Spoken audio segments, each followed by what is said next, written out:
So how are you besides your strange reverse motor call? I'm okay. I pretty sure I have a pinched nerve in my neck. So I Oh get no. to go in tomorrow and get my MRI results. What the what the devil? Because you were the one you were mentioning that, right? On the Discord.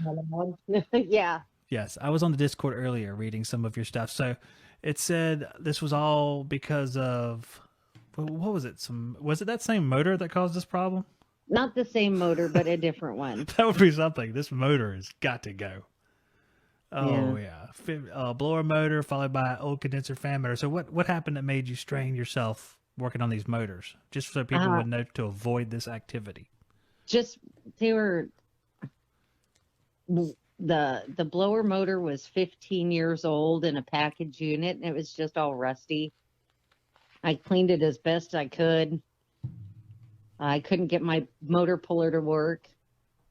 So I just really struggled loosening it off of the shaft. So So it was a cleaning process. You're just taking it off to clean it.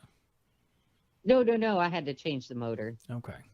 You ever I thought had a about bad cutting them motor, off? so I was changing the blower motor. Could you reach in to cut it? You probably couldn't cut it then, if you because the blower motor's kind of inside that housing, right inside Yeah, the wheel. Ow, that's a pain in the butt right there. yeah. And then the condenser fan motor I had to change was 18 years old, and I had the same issue. I just, that's one of the hard things about. I don't have a lot of upper body strength, so it was kind of difficult. Well, for the condenser fan motor, you probably could cut that one off. You could cut the shaft off and drill a hole in the center of it to help it come out a little bit. Yeah. Hey, hey, I've used that technique before whenever my puller let me down. Whenever, because I had one of these pullers just like everybody else has. It's like a $20, $30 puller, $40 puller, whatever it is. And when you tighten it up, and sometimes that thing just ain't going to go, all of a sudden your puller just lifts off the hub because it's not powerful enough to push the shaft out. I've had to cut a couple of them. Well, I think what happened with my puller is the last time it was used, um, one of my coworkers had to come help me because I could not get the motor off. And he used his drill and he had to hold it pretty tight. And I think it kind of pinched it. So it wouldn't turn past a certain point.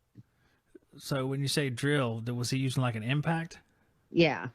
So yeah, I've seen the pullers get damaged before. I think I cross-threaded one of mine actually whenever I was using an impact.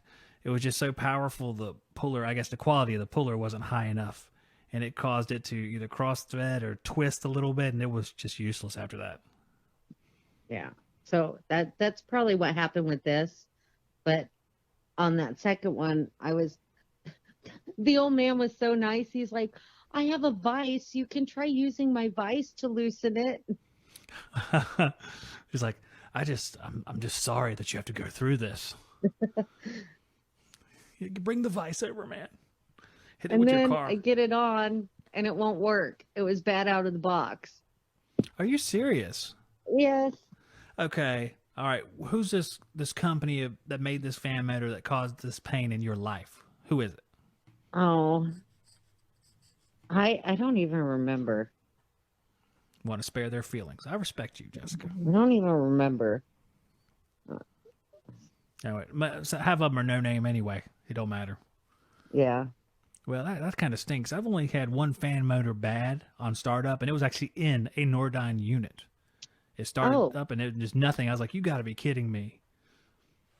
Piece of junk.